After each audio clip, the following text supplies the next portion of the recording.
இந்த உருளைக்கிழங்கும் மீன் மேக்கர் நல்லா கிளறி விடலாம். இப்போது இது கூட கொஞ்சம் மஞ்சத்தூளும் கொஞ்சமாக போட்டுக்கோங்க. கொஞ்சம் கரம் மசாலா போட்டுக்கோங்க. கரம் மசாலா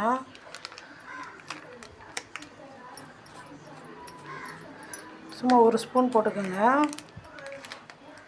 காரத்துக்கு பச்சை மிளகாய் 2 போட்டிருக்கேன், இருந்தாலும் சில்லி பவுட்ரு கொஞ்சம் ஆட் பண்ணிக்கலாம். சிம்பிளாக வீட்டில் இவ்வளோ தான் இருந்தது மசாலா. இன்னும் தனியா இல்லை. நீங்கள் காரம் உங்களுக்கு கம்மியாக வேணும்னா தனியாத்தூள் போட்டுக்கலாம். அவ்வளோதான் ஃப்ரெண்ட்ஸ். இது நல்லா கொதித்த உடனே நல்லா காய் வெந்துடும். உருளைக்கிழங்கும் மீன் மேக்கரும் நல்லா வெந்துடும்.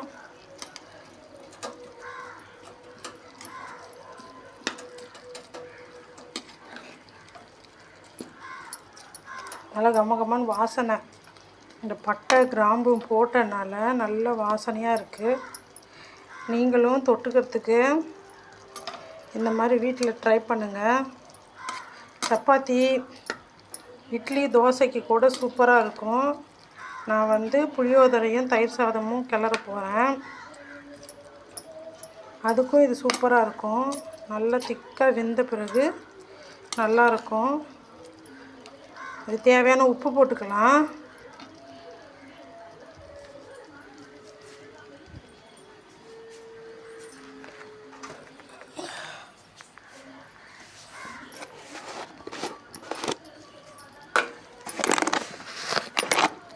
தேவையான அளவு உப்பு போட்டுக்கலாம்.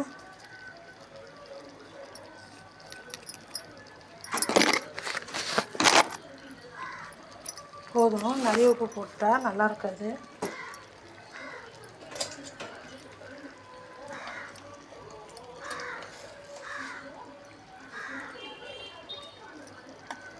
எப்பயுமே வீடியோ நானே தான் எடுப்பேன்.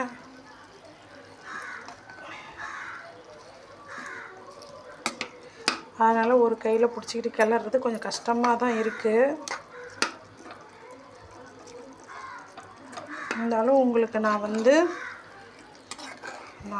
வீடியோ போடணுன்னு ஒரு ஆசை.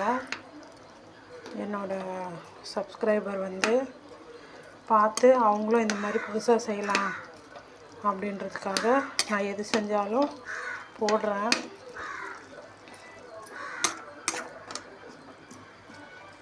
அவ்வளோதான். இப்போயே கொஞ்சம் நல்லா வெந்துருச்சு ஃப்ரெண்ட்ஸ்.